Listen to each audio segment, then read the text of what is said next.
માં લગ્ન કરીને આવ્યા ને ઘરે ત્યારથી એમને તકલીફ ચાલુ થઈ જાય.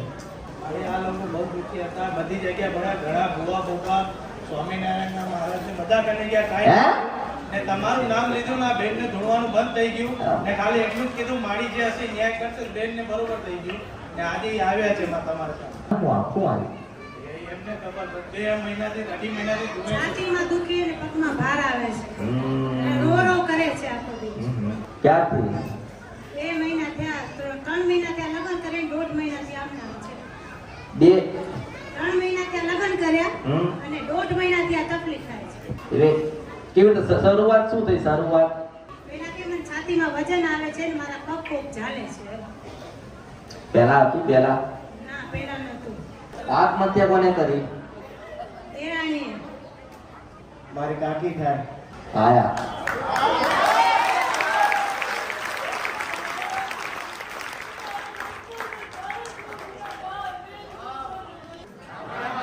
બીજો પ્રશ્ન, આત્મહત્યા કોને કરી હતી એમ કે કારણ કે બહાર ઊભી છે. મારી દેરાણીએ કરી છે. એની કાકીજી થાય. કોણ?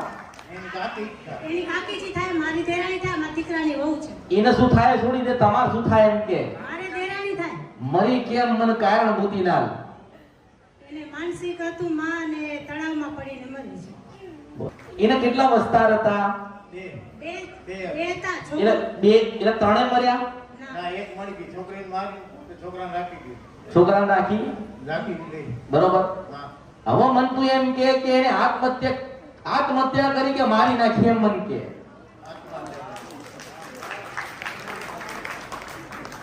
બાર ઉભી ઉભી કોકનું નામ આલે છે. હમણાં આલી તારા કાન ફાટી જાય તો હું મેળવી છું.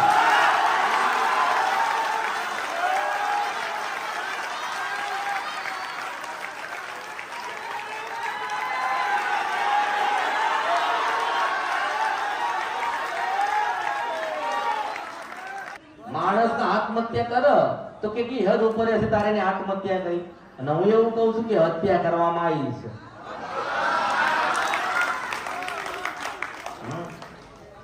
અને એ તો પછી મરીએ છેડો કોકે મારી કે મરી ગઈ આપણે 2 નંબર બરાબર.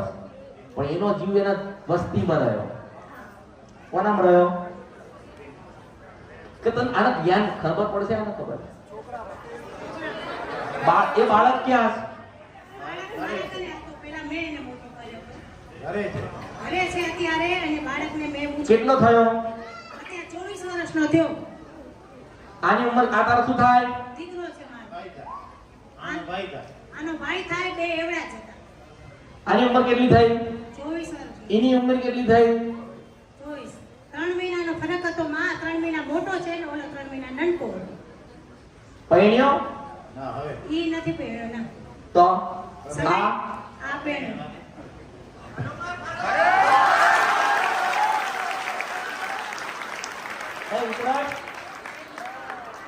એ હું કે છે ભલે ત્યાં હાથ લ્યો પણ મારું સંતાન છે કે કઈ ફરક પડ્યો એમ કહું છું. ભલે માં છો કઈ તારાથી ફરક પડ્યો હું એમ કહું છું. શું ફરક પડ્યો મને કે? પહેલા મેં માં એને રાખ્યો ને 12 મહિના મોટો કર્યો. પછી એની બીજી માં આવી એટલે મેં એને સોંપી દીધો. માં કોને કહેવાય મને એમ કે? એના તારી જે પૈસા મરી ગઈ એને શું પૂછ્યું પેટમાં? હું એમ કહું છું એને પૂછ્યું છું તારા પ્રત્યેને પૂછ્યું છું. અને એને પૂછ્યું તું કે તું મારા છોકરાને સાચવી છે? મેં કીધું હા હું સાચવીશ. ભલે મારા અવતારમાં ખોટ થાય ના બોલું તો કે હાથીઓ મેં કીધું તું કે હું સાચવીશ. અરે એ વાત છોડ ને બે હાથીઓ છે એ બાર ઉભી એ ચમરો બસ હે ઈ જે કે એવું કરવા તૈયાર છું માં. ઈ કેસે અરે પિંકીને લઈને ઉભી રોવા છો માતા મેલડી છો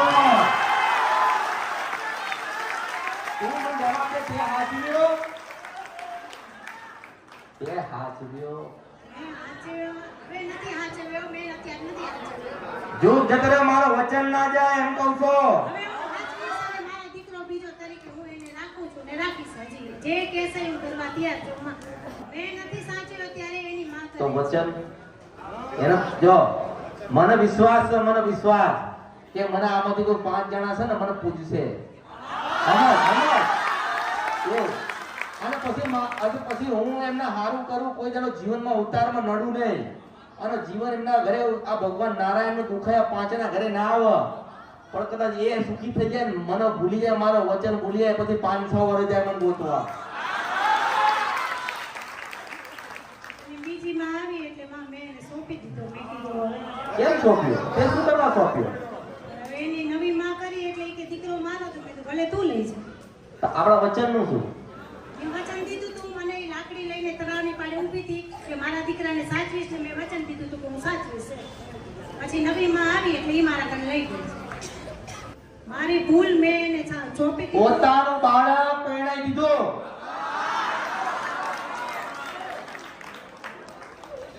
મારા સંતાન નું શું? માં તો માં કહેવાય. એટલે વચન, અને એ ચાલ તું એમ કહે છે કે એને એવું કર્યું ને હું એવું કહું છું કે ભલે એવું કર્યું. એને લખ્યું હતું તો મરી, હાલો મરી જાય હું એમ કહું. બધા મરવાના તો બધાય ને, બધાય મર્યા, પણ મને વિશ્વાસ હતો કે મારો દીવો આ વસ્તી કરશે ને મારો દીવો વસ્તી એ કર્યો નહીં. આ મંદુ ખ્યાલ પડે તારા શબ્દ ખ્યાલ પડે?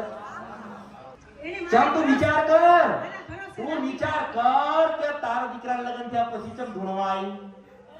પછી ચાલો કેમ ધૂણવા આવી?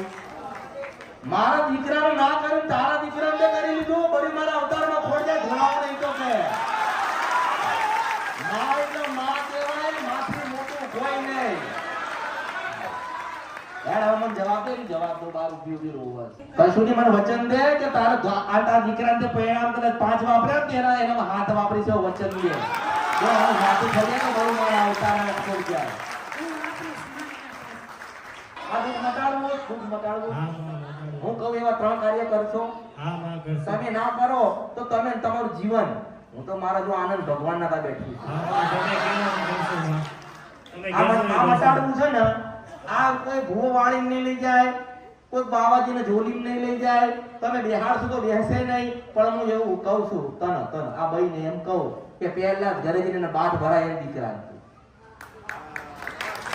અને એવું કહે કે બેટા તારી માં મરી ગઈ તો હું જીવું છું, તારી માન વચન આલ્યો તો કે તને દુઃખ પડે ને પહેલી હું આવું. મારો વચન છે કળિયુગમાં આવો કે તમારી 1000 માતાઓને દુઃખ પડે ના આવે ને મને ટોકો કરે ને મારા દીવામાં ના આવું તો બરી મારા અવતાર નક્ષત્ર પડે. શ્રદ્ધા, વિશ્વાસ અને મારા દેવ મારી મેરડીના પ્રત્યે વિશ્વાસ હોવો જોઈએ. વિશ્વાસ રાખીને જ પહેલા હું તને એ જ કહું છું કે આ ચમ લગન પછી ધૂણ મને કે હે લગ્ન પછી ધોરે છે ઓકે ના. હું એ જ કહું છું ગાડી લગ્ન પછી ધોરે માં 1.5 મહિનો થયો આમ નામ કરે છે. પેલી બાર ઊભી ને એ ધૂણાવસ. સાચું છે ઓકે કે મારી ભૂલ હશે મેં દીકરાને એક કામ કર, એક કામ કર, આપણે આને હારું કરી દઈએ. તું અહીંયા ઊભી થાય એકલી અને 2 હાથ જોડ ને બાર ઊભી છે અને એને એવું કે આ તો કે બૂન ભલે તું ભગવાનના ઘેર ગતિ રે તું દેવ છે, પણ તારા દીકરો મારો દીકરો છે. પાછી આજે 25 વર્ષ પછી પાછી જાગીશું મેરડીના કારણે ને વચન નિભાવવા. મારો દીકરો છે હું તારા દીકરાને સાચવીશ. હા વચન આપું કે તારો દીકરો એ મારો દીકરો છે, હું આજથી મારો દીકરો રાખીશ. ઘરે જેમ પેલી બાદ ભરાઈ છે બાર ઊભી ને એવું કે હવે 25 વર્ષે હવે તું જાગી છો તો હું વાત ભરીને મારો દીકરો તરીકે હું એને રાખીશ અને હું જે કહીશ એ કરવા તૈયાર છું. એનો એમ કે આથી 23 વર્ષ આથી 23 વર્ષ 9 મહિના 32 દિવસ અને 23 કલાક તારા વચનનો છે. તારા વચન મારા વચનનો મેં તને આપેલો વચનનો છે. આટલા સમય થયા 23-24 વર્ષ પછી હું પાછો મારો વચન નિભાવું છું. પણ મારા દીકરાને બહુને મૂકી દેજે અને તારો દીકરો છે ને એ આથી મારો દીકરો છે. કદાચ મારા મરવું પડે ને તો મળીશ, પણ એ દીકરો આથી મારો છે. હું વચન નિભાવું છું. આજથી દીકરો મારો છે, મારી વહુને મૂકી દે છે. હું તારો દીકરો એ મારો દીકરો છે, હું એને રાખીશ. હું વચન આપું છું, વચનને બાંધા હું મરી જાઉં તો ભલે મરી જાઉં, મારા એના દીકરાને હું સાચવીશ. હું તારા દીકરાને સાચવીશ. હું કબૂલ કરું છું, માતાજીની સાક્ષી તને કબૂલ કરું છું. મને વચ્ચેનાથી પૂરું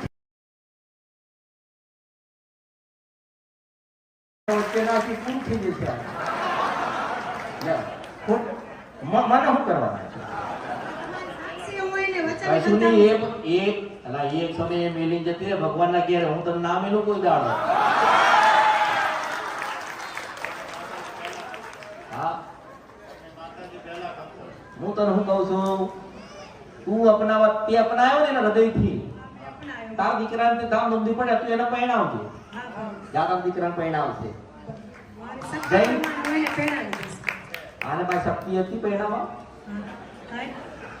પછી મારી વાત સાંભળ ને તું. હું તને કહું એટલું તું કહી દે. હા, મેં પહેરાવી. તારા દીકરાને હું પરણાવીશ. તારા દીકરાને હું પહેરાવી. અહીંથી પહેલા એને હું બાદ ભરાઈશ. અને મારો દીકરો છે એનાથી વિશેષ પ્રેમ કરીશ એને. મારાથી દીકરાથી વિશેષ ઈ દીકરો હું એને હવે રાખીશ. તું રાજી છો? એ રાજી છે એમ કે. એ કે રાજી છો? હસન છે કે રાજી છો? જા તારે ઈજી નથી આવવાનું લઈને પાછી બેટી માતા છો.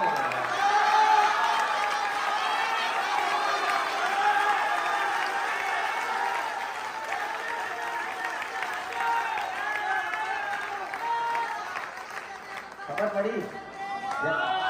જતી રહી. મારા 13,000 વર્ષના હું મેળવી છું. મારા 13,000 વર્ષના.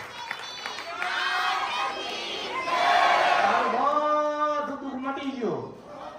બસ હું કળિયુગમાં એક જ વાત કરું છું કે જેને વચન આલો ને એને નિભાવજો. હું નિભાવવા આવ્યું છું તે હું નિભાવું છું. આ 25-24 વર્ષે પાછી યાદ કરાય. કોઈ કર્યું નથી, કાંઈ આવી નથી, બસ માસે ને ફરસે ને ફરવા દેજો. એના દીકરાનું સંતાન માટે થઈ છે.